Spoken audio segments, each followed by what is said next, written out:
My name is Zebunisa, and you're listening to Reflect and Refresh with myself. And my guest speaker today is Naheed. Assalamu alaikum, Naheed. Thank you for coming in. Welcome, Salam. Thank you for having me as your guest this morning, and Ramadan Mubarak to all the listeners there today. So my name is Zebunisa, as I said. I work in the NHS. I work in within mental health. I experience mental health myself, mental illness myself, and I have a son who is 3 years old, so I'm a mother as well. We have here today Naheed, who is also a mother like myself, and she has multiple roles. I'll let her introduce herself, and then we can go from there and discuss more about her roles and what she does.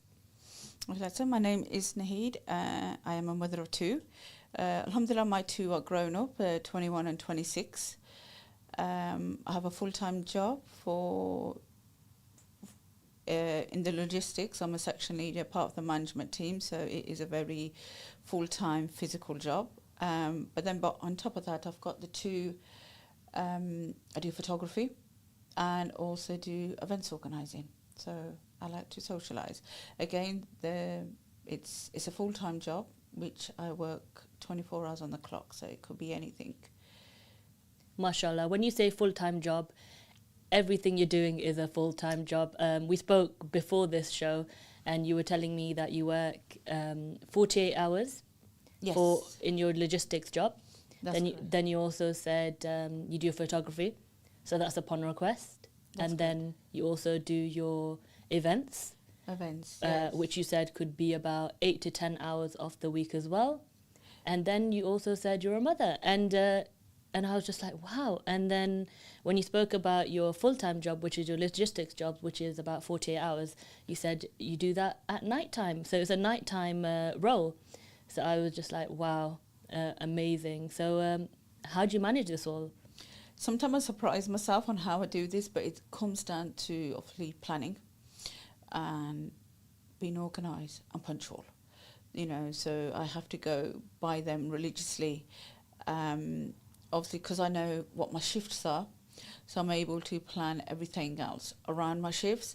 Yes, I do night shift because it suits my lifestyle a bit more by doing the night shifts. But with the events planning, I mean, that can be, for example, my previous weekend, Friday I was in Birmingham.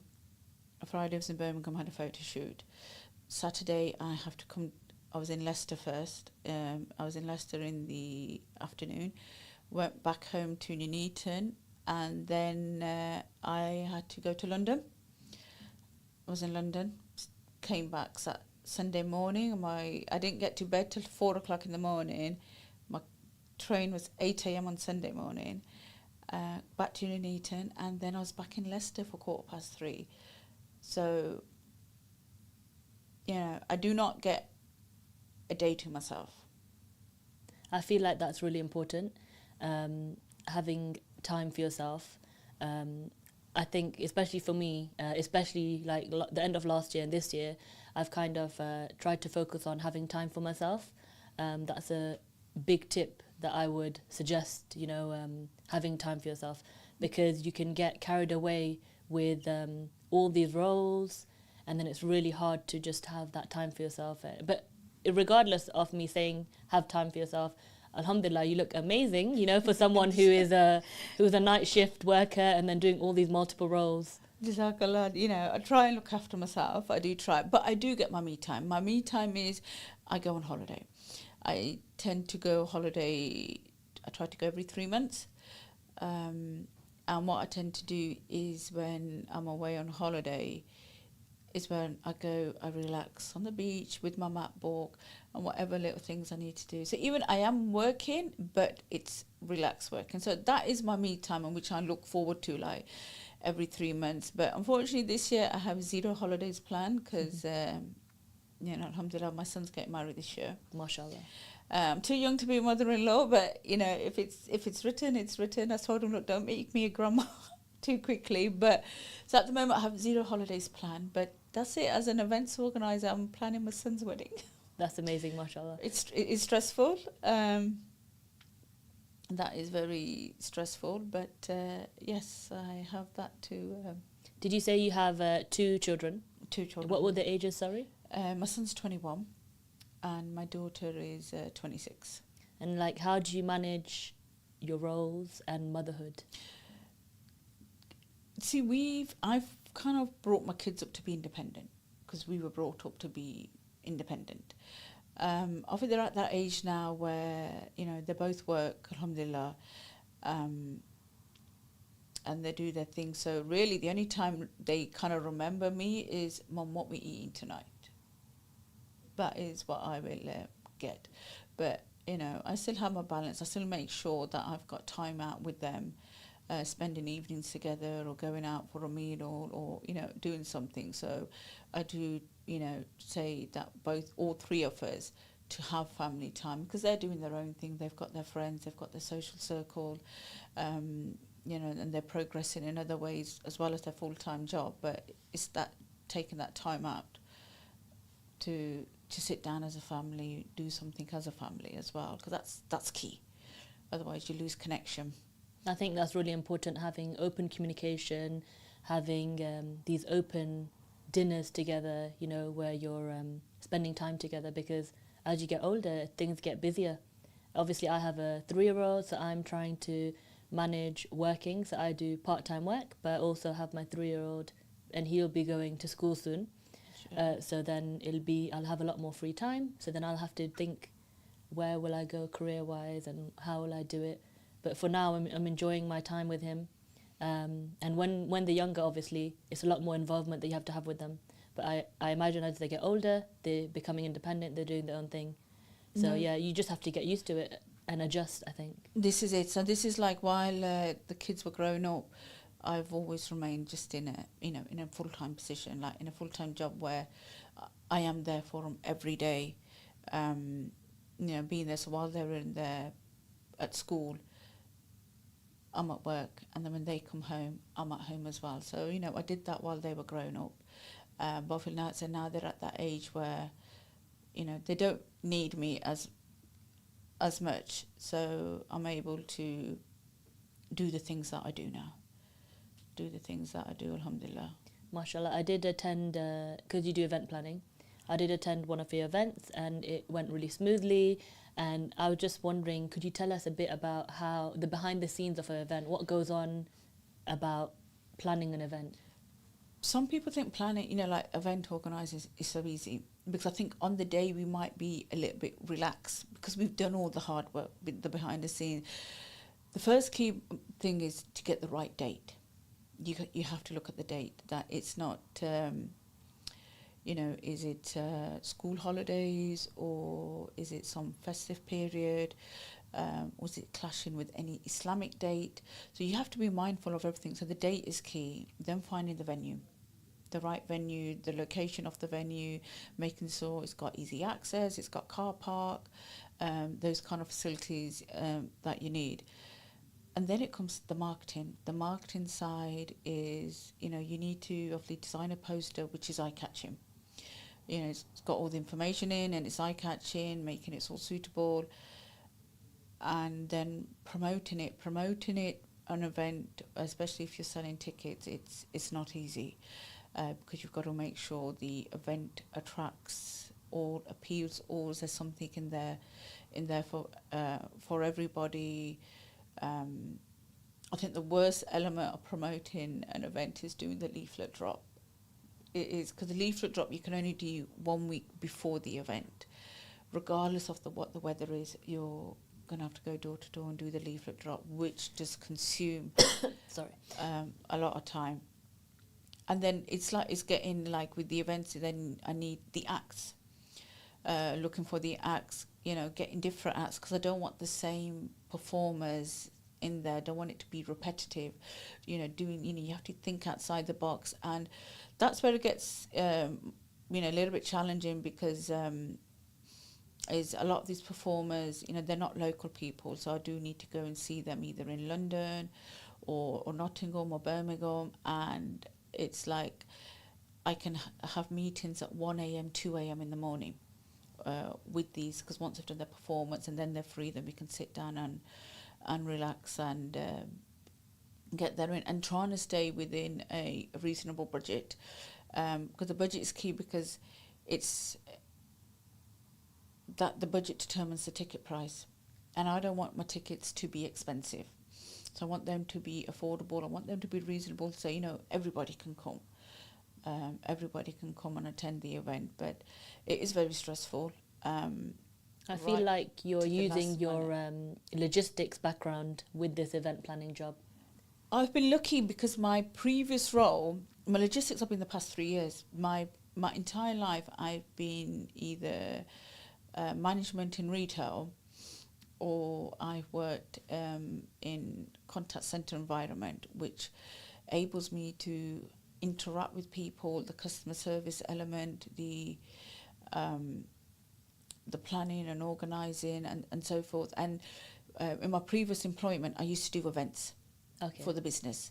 So I used to arrange their team nights out because of their engagement personnel as well, doing their summer parties, their Christmas parties, or any event that used to be internal or external. I used to manage that.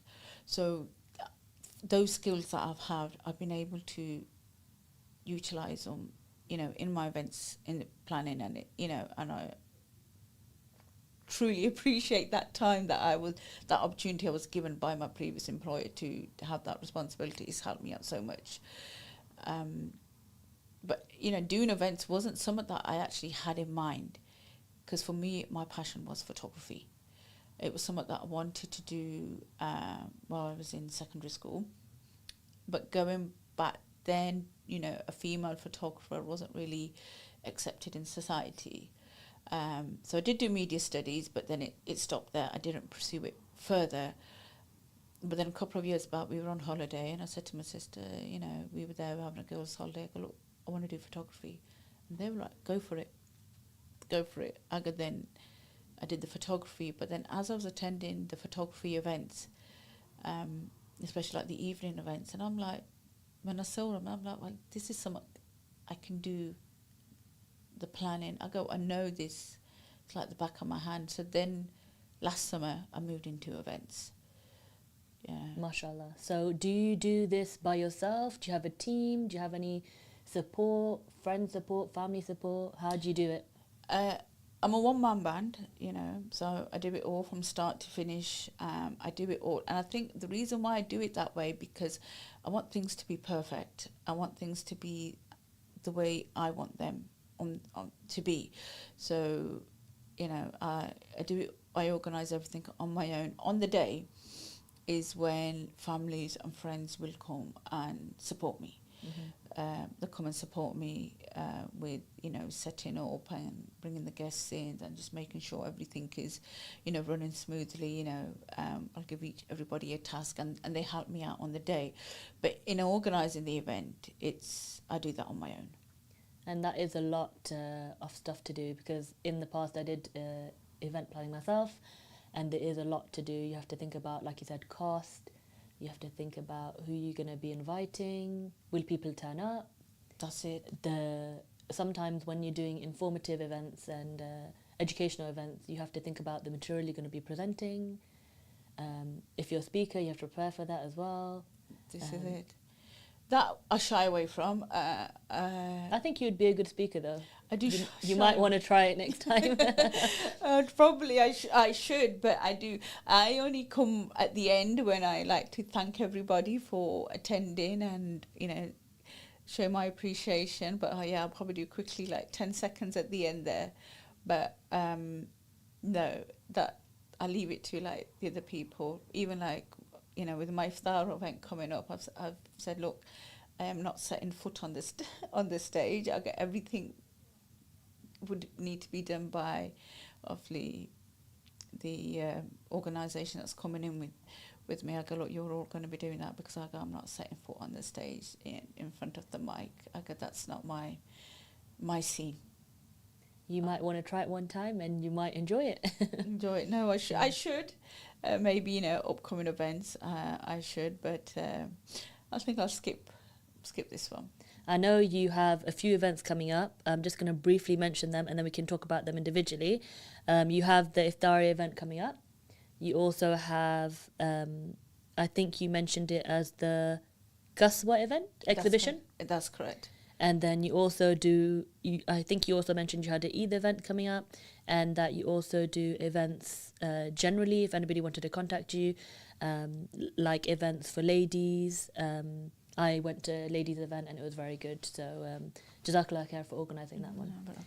But yeah, so if you wanted to just mention the first one, which was the Iftari event, and we can hear more about that and then find out where to get tickets for that as well. Okay, perfect. So with the Iftar event, I have teamed up with Human Appeal. Human Appeal reached out to me and they asked me, sister, what are you doing for Ramadan? Ramadan, I actually wanted to not do zero event. I actually did want to switch off in the month of Ramadan. But when they reached out, I couldn't say no. So it is a fundraising charity dinner and it is for orphans around the world. Is what the cause is. So it's going to be on the 15th of March at Table Lounge in Everton Valley Road. Tickets are only £10 per person. For this event, it's 100% donation to Human Appeal. So MashaAllah, that is a really good price as well. This is it. So when I said I was doing it for £10, the people looked at me and they're like, Naheed, that's not possible. I go, look, this isn't about making profit. This is, doing something in Ramadan, and it's raising money and awareness, for the orphans around the world. And I go, even if I need to contribute from my pocket to cover the cost, I'm happy to do that, because this isn't an event for me to be gaining or making a profit out of. This is not that kind of event. So this is why, tickets are only £10. It's going to be 3-course meal. We will have Leicester-based performers coming to perform nasheeds, Quran recitation. I have a lovely sister coming from Birmingham. She works very closely with the women in Palestine on the ground there, so she'll be coming as well. And also Human Appeal will be there to, as well, let us know what they'll be doing, how they'll be using the funds that they're raising for the orphans around the world, what they will be doing. So, yes, please do join us that day. We'll need your support. Tickets, obviously, you can either contact me via Instagram or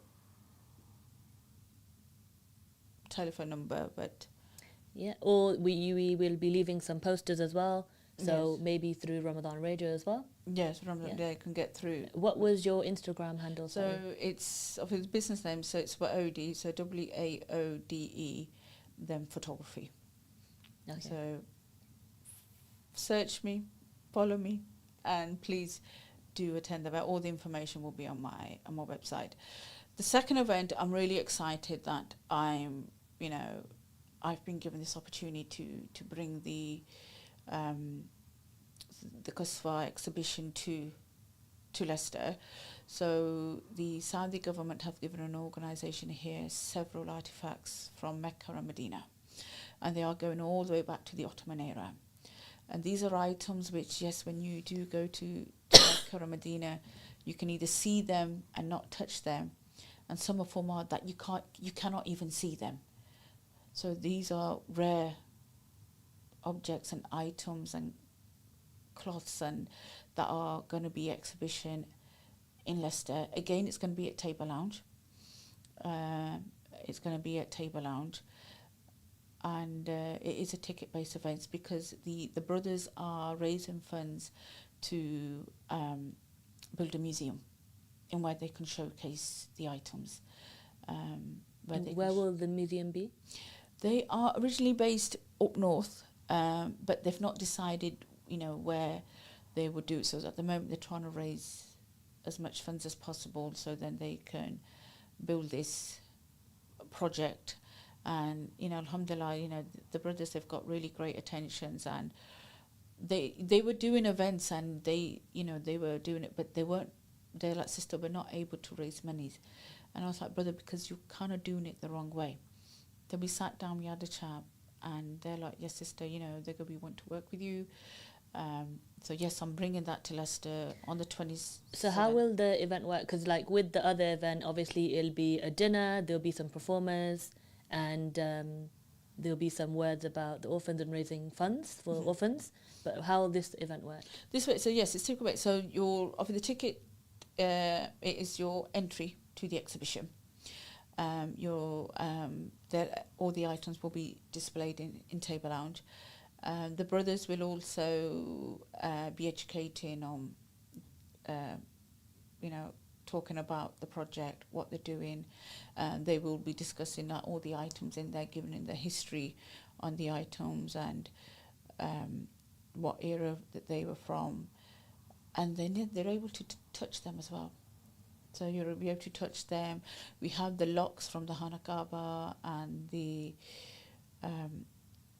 from Medina as well. So you'll be able to hold them and actually see how they work. There's so much. And I went 2 weeks ago, and when I walked in, and I was just absolutely memorized. I was just gobsmacked. I was speechless with what I saw because I've not been. And for me to see these items and actually to touch the items, I was like, wow. So then I thought to myself, look, I need to bring this to Leicester. So yes, that will be, again, all the information is on my Instagram account. Perfect. But that will be absolutely, it's once in a lifetime opportunity, because there's some people, they can't go to that place and they can't see these items. And like I said, I'm like, at this age, I've not had the opportunity to go and then see them so up close and personally was absolutely amazing. And at the event, there was a lot of the parents were bringing their children as well for them to get the knowledge and the understanding of what it is. But yeah, so that's, they're the two, like, my events, on that subject. But sorry, just a question from a mother. Do you have like adult prices and children prices, or? They are, I think, under 5s are free. For both events? With the iftar event, because it's only £10 a ticket, I think the under 2s are free. Okay. For the iftar event. Yeah. And reason being is because each chair, has a cost, and obviously food will be served for each one. So yes, so iftar event under 2s are free, and with the Kosar event, the exhibition, under 5s will be free. Okay. So we won't be charging for them, so they will be free. Yes, we mentioned Eid party is going to come up as well. This Eid party is more, that's going to be at the Crown Banqueting. I think it's 12th of April, but this is to bring more of different communities together, to be a bit more diverse. I've done a little bit of a change to how I normally plan things. What date was that, sorry? 12th of April. Okay, yeah. 12th of April, so yes, I have that. And then obviously then again back at the end of the month there will be a ladies gathering. And the reason why I do the ladies gathering, why I started off with the ladies gathering, is me as an individual, I think because I'm so independent and so strong-minded, and I have my time and my freedom and my space, I can go out and about and socialise. Some of the women, they don't get away from their life, like, being a mother, being a wife, being a daughter-in-law, being a daughter and so forth. They have this 7-day routine. And when I did my first one, and I remember when the lights were switched back on again, and the women, their face were beaming, they were smiling cheek to cheek, and they were like, you gave us a safe space, a place where we could come to, we can be ourselves, we can relax, and they needed that. They go those 4, 5, 6 hours away from their daily routine, and they were able to switch off, and that's very important for a woman. You need that. It's like I said, you need that time out. I think you've done about 5 or 6 of these events now, haven't you? With the ladies events. Ladies event, I've done 3. Okay, So I mashallah. have done 3. So yes, I've done 3, and alhamdulillah, all 3 have been successful. And each time round, I see new faces, different crowds, because it's obviously the word of mouth that gets out there, and people always messaging when's the next one, or how are you doing thing. And alhamdulillah, because it's getting out, and it's like I said, how Human Appeal approached me to do something. I've had other organizations as well, they're reaching out, they're like, look, we want you to do something with this, and you want me to do, I've had people from Leicester, people from Birmingham, people from Nottingham, and it's great, because that for me knows I'm doing something right, and obviously my brand is being recognised, the hard work I'm doing, it's being recognised, and it's being talked about, and it must be talked about in a positive way, that organisations want to work with me, alhamdulillah. So when I did go to your ladies event, I did enjoy it. I went with a group of friends, and we did all sort of give feedback to you, and we did say that this is great, because you're doing these ladies events that are needed in Leicester in particular. Obviously they might be needed in other cities, but in Leicester it's quite good, because normally you maybe wouldn't go to an event and as a group.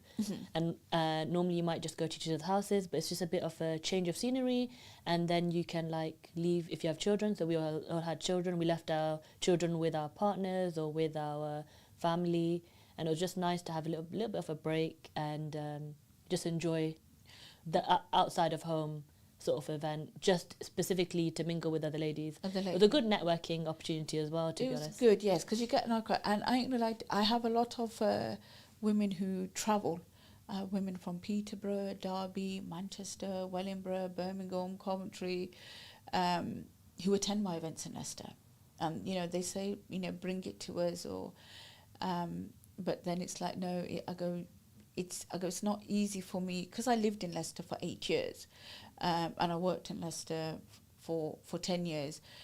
I have a networking group in here. So, so that's why it was, I was comfortable starting off in here. But yes, I am branching out. I have something planned in Birmingham for April, inshallah. So I've got something planned there. And so alhamdulillah, it's all kind of going the right direction.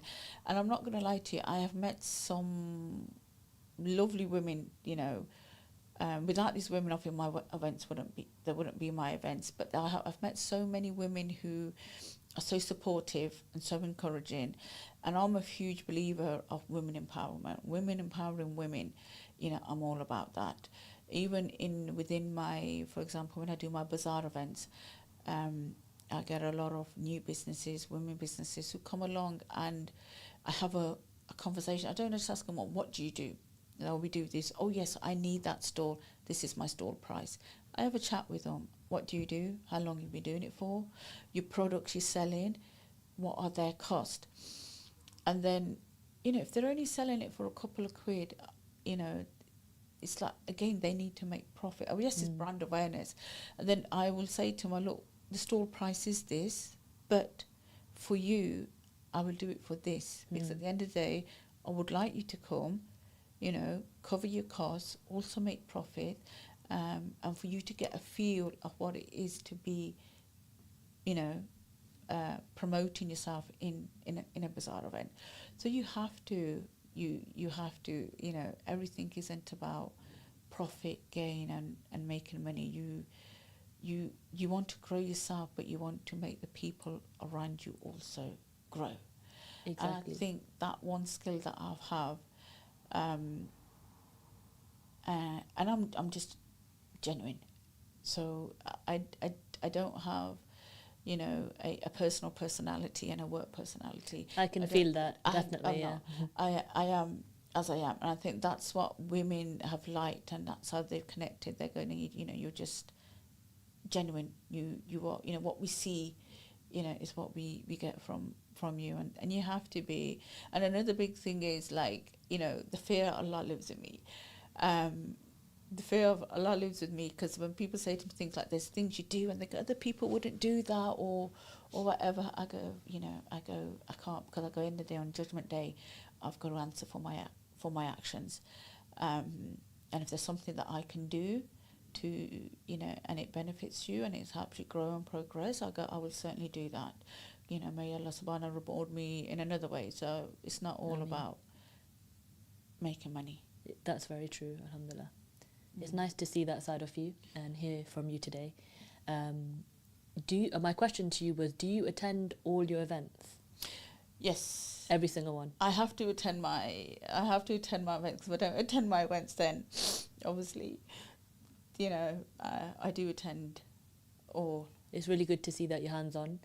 Obviously, I've been to one event, but I hope to go to many more of your events. No, that's good. Inshallah. They all sound very interesting, and I'm looking forward to going to many more of your events. No, jazakallah, much appreciated. But yes, I mean, I attend my own events. I like to support other organisers as well. So I will, you know, attend their events as well, because like that, it also shows, you know, to the public and the community that yes, we're organisers, but we're still united.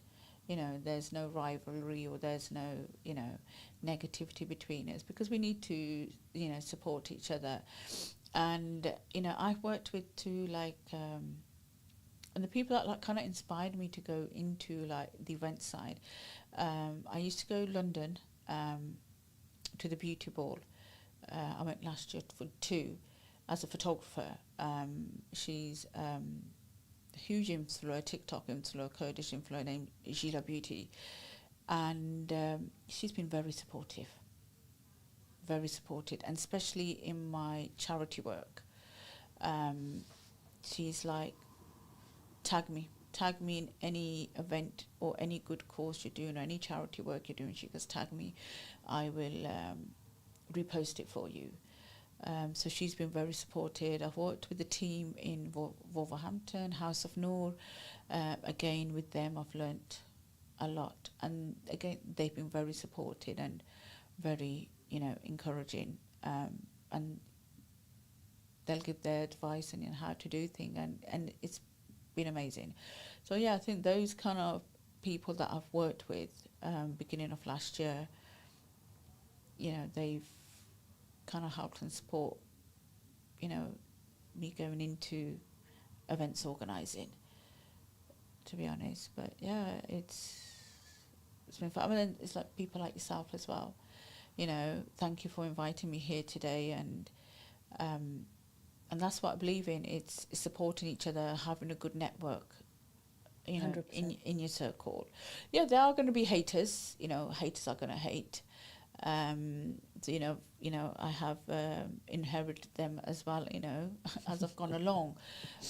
But alhamdulillah, you know, I've met several new people, and it's even like yesterday I was in Table Lounge, put up the banner for the iftari event, and I popped into pack food, and I had a lady, you know, she started hugging me and stuff, and I got a bit thrown away because I didn't like recognise her. Mm-hmm. Because obviously, when I see these women, I see them all looking like glamorous, all glamorous, and you know, she hugged me 3 times, and you know, she's holding my hand, and it made me feel like, you know, wow, like people like know me, respect me, and they actually have love for me.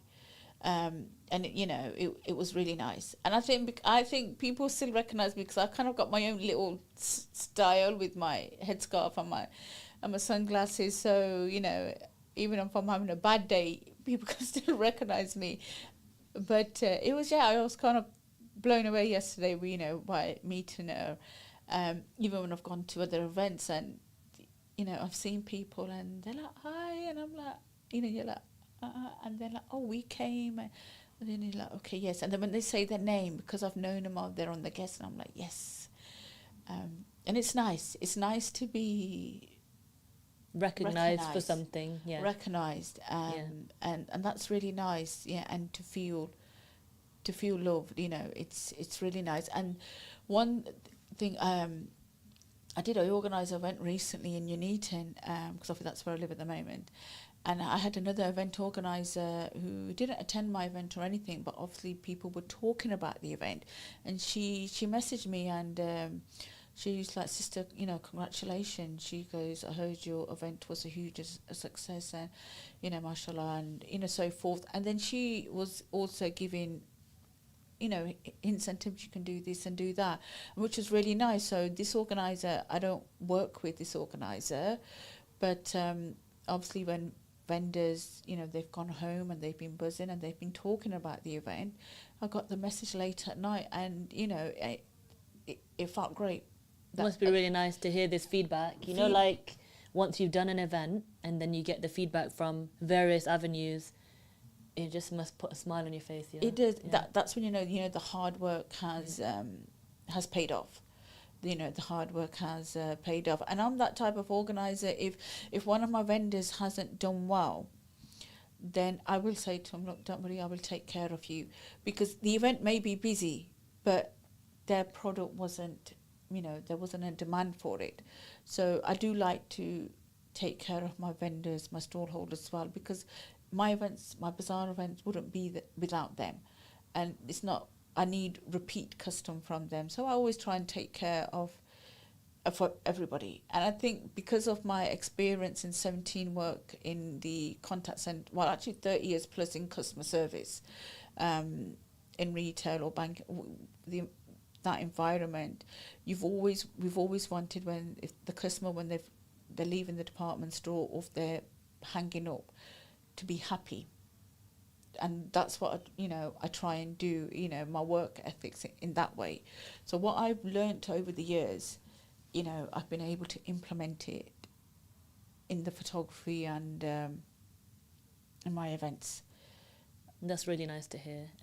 It's nice to see that you're being approachable, doing open communication, and looking after the people when you're doing bazaar events, when you're doing your events generally. You're looking after the performers, you're also looking after the people that are coming and attending these events as well. No, this is and it. You definitely feel it when you're there as well.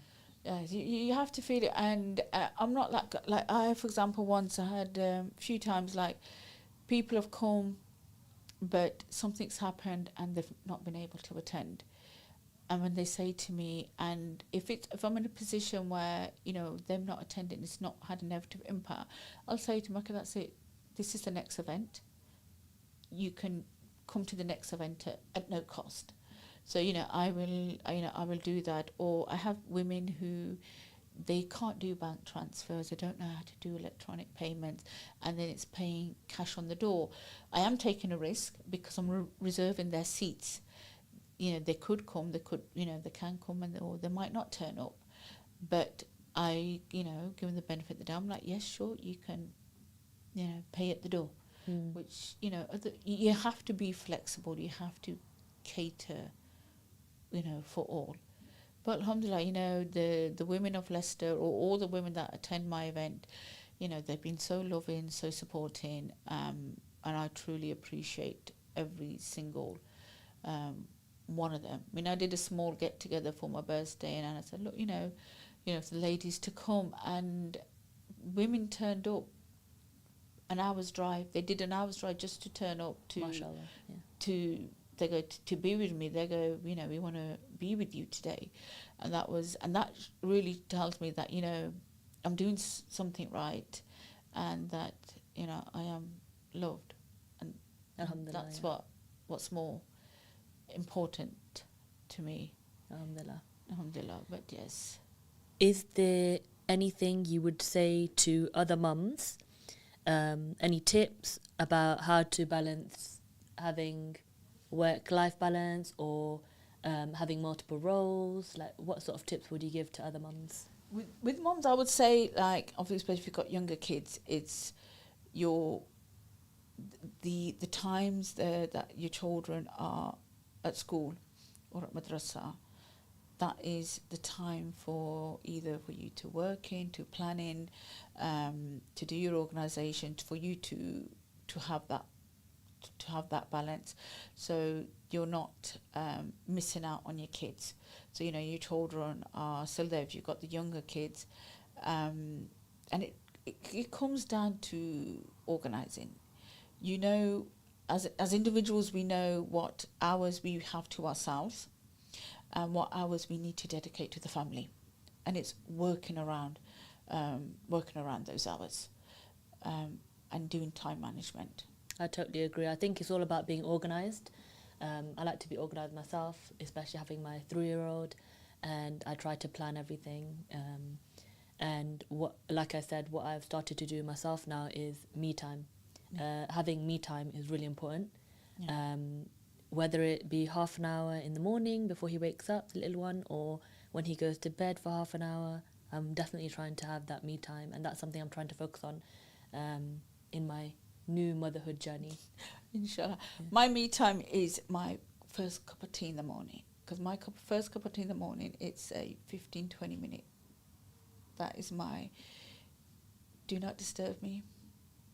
That is when I just wake, get my thoughts together. That is my me time every day. So my children know that. They're like, when she's having her first cup of, let her be. And then once I start my day, alhamdulillah, I start my day. But it is, alhamdulillah, I am lucky that, my kids are grown up. I actually thank my parents, to be honest, because going back in our time, my father, he goes, when I brought my children up, I did no different. So he goes, I brought my daughters up as sons. So he's always brought us up strong, independent, so, we did our education, we did our driving then. And then I remember this was like probably going back about 15 years, and, I was going to families' houses out of town. And the women that were my age or that were older than me, they were doing their GCSEs then, because they weren't allowed to do it at that time. Or they were starting to do driving, or they're like, you're working. And I'm like, yes. And they go, we would like to work. But they go, because we didn't finish our education or we're not driving, it's causing barriers and stuff. So I realised that, for me it was normal, thinking, yeah, that's how it is. But then when I kind of went outside and I saw the bigger picture, and it was like, no, like what our parents did for us back then wasn't normal. And that's one thing, I am absolutely grateful for my father and my mother, that they didn't say, oh, their daughters, and they can't do this. They brought us up as sons. Alhamdulillah. We are going to wrap the show now. Jazakallah khair so much for listening to us. If you want to follow us, you can follow us on Instagram. My Instagram is mine_of_mum, so mind of mum. And we got Naheed's Instagram, which is _WAODE .photography_. Is that correct? That's correct. That's correct. My Instagram. Thank you so much.